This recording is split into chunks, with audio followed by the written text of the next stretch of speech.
All right, Chapter 1, Prehistoric Art, Part 2, the Neolithic Period and the Bronze Age. Your homework for this week for the Prehistoric Art chapter will be to analyze these two figurines from 4500 BCE. So that will be described in the homework discussion post, all of the requirements, but I thought I would just put them here and introduce you to these wonderful figurines that have been very significant in trying to understand pretty much one of the first art pieces that was more used probably in a ceremonial environment, but the expressions and the kind of personality of these figurines. So I'll be talking about that a little bit later in the lecture.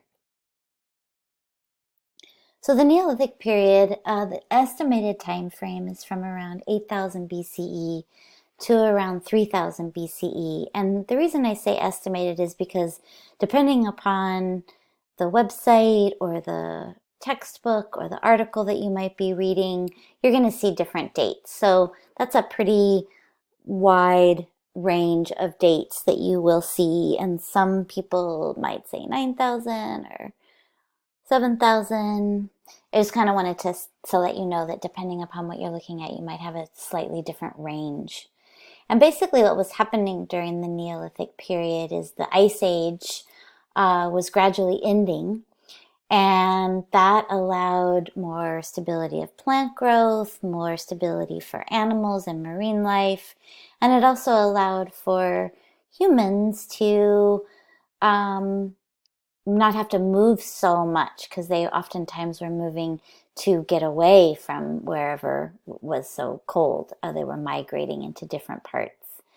So there was this starting to have an increasing effect over the control of the land and the resources, which then started to create community and different types of interactions. So here's just an illustration that I found of speculation of how some of these tribes and or communities might have lived with their huts, and they're starting to do different things with the harvesting of their grains. They obviously had fire, so there was cooking, which meant that there was also the ability to fire pots. This could have been, this is just an illustration of someone's ideas of what it might have been like, but this could reference some sort of ceremonial ground. So it kind of this image gives you a little bit of an overview of some speculation of how people might have been living. They could have been herding animals. They could have, obviously also had spaces where they could, milk cows and control the animals so they wouldn't, run off. And oftentimes these tribes would be living near a body of water. I'd like for you to stop this and watch this required video, which kind of is an overview of this time period, and will give you a little bit more information.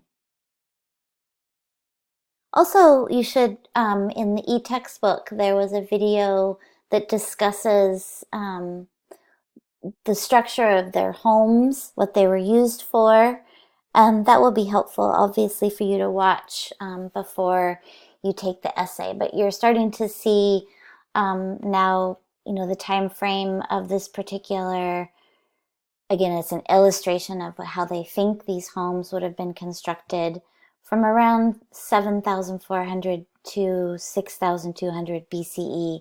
And you can kind of see how they're using these spaces, but this is definitely now an architectural structure that isn't movable, like the things that we saw in the previous lecture, part 1, in the Paleolithic period. So now there's definitely this sense of home and structure and a place where you would establish, all sorts of different activities. And here's another example of these sites that have been excavated. Another illustration of what it might have looked like if there were, groupings of these structures together.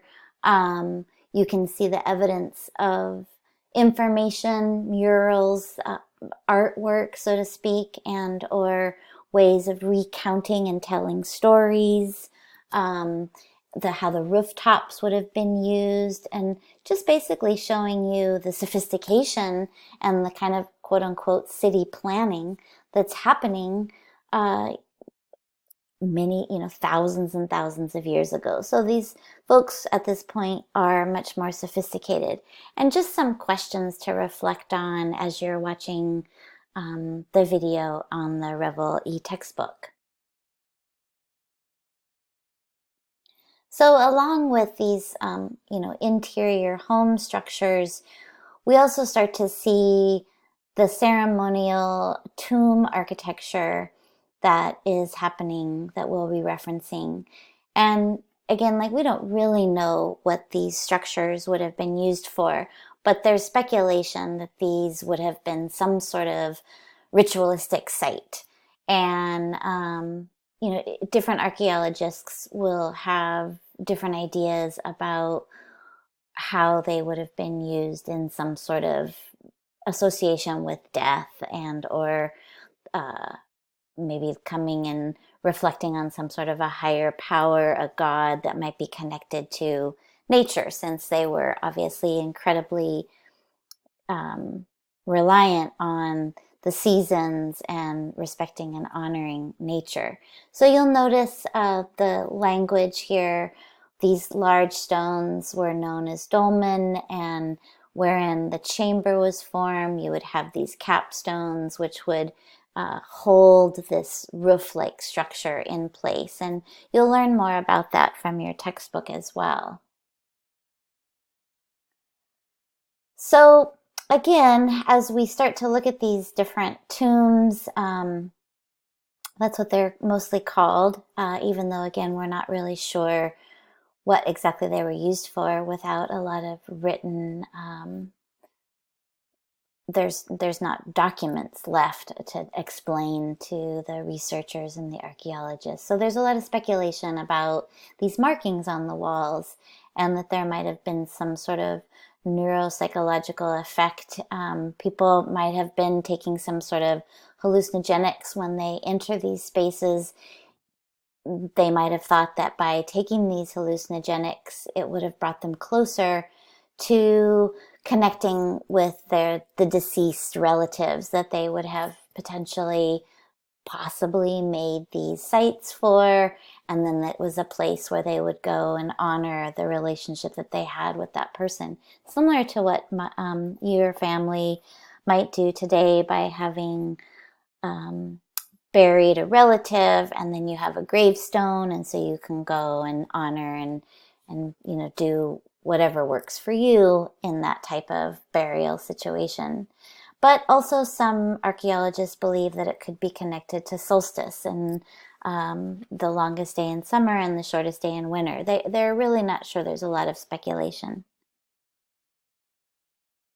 Here, so basically this is something that wasn't part of your textbook, but I think it's interesting to reflect on these megalith ceremonial structures. And again, this is one of the first sites, so it's at least 11,600 years old, from around 99,500 BCE. It's older than the Egyptian periods. It's older than Stonehenge, and it's massive. And again, like an archaeological feat for the folks who found it, and then also for the people who built it, and the tremendous amount of thought that would have gone into figuring out how to build the structure and how to make it last so it wouldn't cave in upon itself. So I think it's interesting to think about what these spaces would have been used for, and then B, sort of the engineering that was required and the mathematical skills that would have been necessary to create a space like this. So moving on to some of the Neolithic architecture, and Stonehenge being one of the famous ones from history because of the weight and size of the stones that were placed there and how they got there, and it's all very interesting, and lots of different opinions about it. And there's a few videos that I will share with you that you should watch to learn more as well. But again, here we have, this is a reconstruction of Stonehenge. They think it would have been maybe started and completed, maybe started around 3000 BCE and maybe completed around 1500 BC. There, again, we're not really sure. We're just kind of guesstimating on those dates. And why it would have taken so long is different generations would have been building this because they brought the stones from so far away, and how they would have done that is also pretty interesting to think about, given what we interpret as these folks might not have had, a lot of the technological advances that we have today with cranes, but they clearly figured things out, because these rocks would have weighed tons, maybe hundreds of tons. I'm not really sure. But the placing of the stones are significant, how they were built, the structure overall, and the way that it was used is a phenomenon, and something that I think many people reflect on, in the sense of, is it a place where they were worshiping the solstice, worshiping the dead, paying their respects? It's pretty fascinating to think about how these stones were placed there and what they signified. Again, there's one required video that's about 3 minutes long that you should watch. And then there's another video that's really interesting that just talks about the relationship of Stonehenge and the sky. And it's connection to the solstice. And so there's all different ideas about how these stones were placed there, where they came from, the significance of why they would have transported these blue stones that would have been brought here from more than 150 miles away, because of the ancestral lineage of that particular place and the significance. And there's lots of theories around how they got here, how they're connected to maybe the Druids or other kind of mystic, spiritual, ritualistic pilgrimage that the people who built this would have potentially, it could have been all a part of some sort of a ritualistic pilgrimage. But because there's not the written record, we're just kind of speculating and trying to figure out from research of analysis of the stones that are there. And that they're from, again, like there's a lot of connections to these settlements where people might have lived. Maybe they would come and build it. So there had to have been like some sort of communication between people who might live a few thousand miles away from each other. It's all pretty interesting and very mysterious to consider. And here's just an image of Stonehenge. I've never been there. It would be really cool to go and see it in person and just be around these megalithic rocks and think about the significance to the people who created this structure. Neolithic ceramics, pottery, was also really important in this time period, because it marks a really big shift from vessels of leather, animal skin, stone, straw, and wooden containers that they would have been using to hold supplies and obviously make clothing and things like that. And so during the Neolithic period is when people, again, there's this whole concept of the development of the brain and the dexterity of how folks were figuring things out.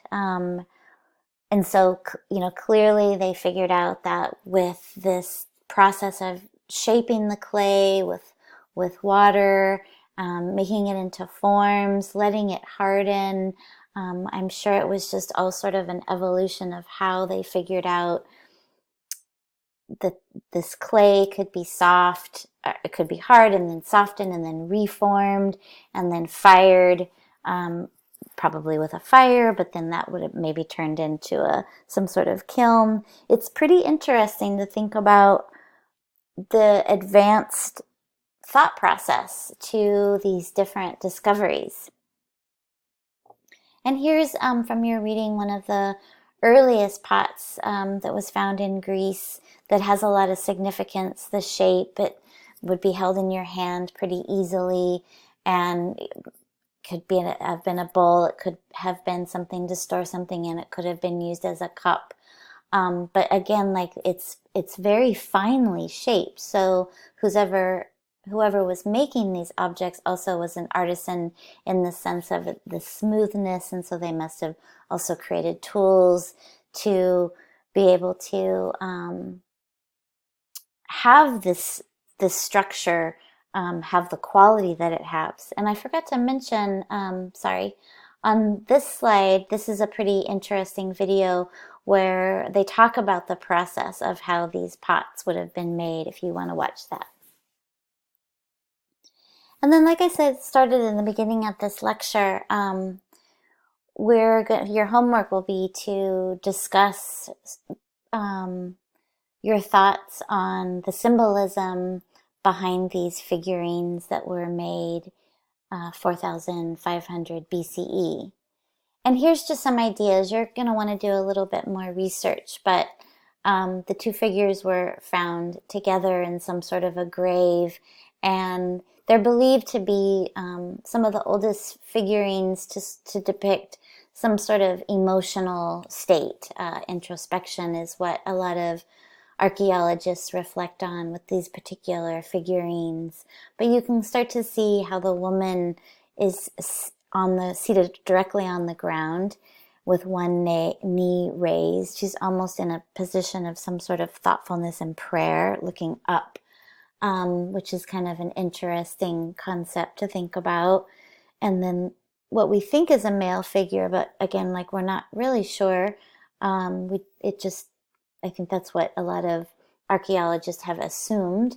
And he seems to be sitting on some sort of a small stool and is in, deep thought. So the figurine that is a man, or has been described as a man, has been known to be called the thinker, and the female figurine, the sitting woman. They were unearthed in 1956 with a lot of other headless figurines from an archaeological dig in Romania. So it's interesting to think about, were they spirit guides for someone in their tomb? Were they family members that the deceased person could then have around them in the afterlife? But it is interesting that they have such a narrative sort of expression, and they don't seem to be, like with a lot of figurines, focused on hunting or fertility. So a lot of art historians and archaeologists have said that this is sort of one of the first sculptures that was maybe art for art's sake. I'm not sure, because I don't know if it's really art for art's sake and if they were objects that had a purpose or not. And then finally, moving on to the Bronze Age. The Bronze Age, there was divided into 3 different phases. Early Bronze from around 2000 to 1500 BCE. Middle Bronze from around 1500 to 1200 BCE. Oops, I'm sorry, I forgot the E. I just realized that. And then the Late Bronze Age. And so during this time, it's a big span of time, and we'll be talking more about things that were happening during this span of time. But what's most important to think about is how copper, bronze were used. Copper first, but it wasn't really, it was a soft, so it could be more for jewelry and ceremonial use. And then when they figured out how to mix tin and copper, they realized it could be stronger. And you can see here in this image that I found that they were able to start making molds. And of course, that has a big effect on these tribes and communities, because then they had even more tools to be able to battle, which is something that does start to happen. And we will be talking about the weapons and how that had a big impact on these communities that before might have lived peacefully, and now the territories are changing. Resources might be sparse during certain times of the year, which caused for um, war. And when you have war, you need weapons. So you can also check out this video if you'd like. It's not required, but it's interesting. It's a link that just talks about exactly that, the weapons that were used in this time period and the warfare that came from the lack of resources and ownership. So the Neolithic period there was a lot of change, and going from hunting and gathering to having more permanent settlements. And so here's just kind of an interesting reflection on where we will go as a class from these hunter gathering to these villages, and then what we'll be talking about with the rise of cities and politics and commerce and all of the different things that we'll be discussing. So like I said, your essay for this week will be to reflect on the prompts, and all the requirements are part of the homework, but you'll be doing a little bit of a comparing and considering these different figurines, one being the woman from Willendorf from around 24,000 BCE, and then the other two figurines that you learned a little bit about from 4,500 BCE. So thank you for listening. I hope you're enjoying this course, and keep me posted with any questions.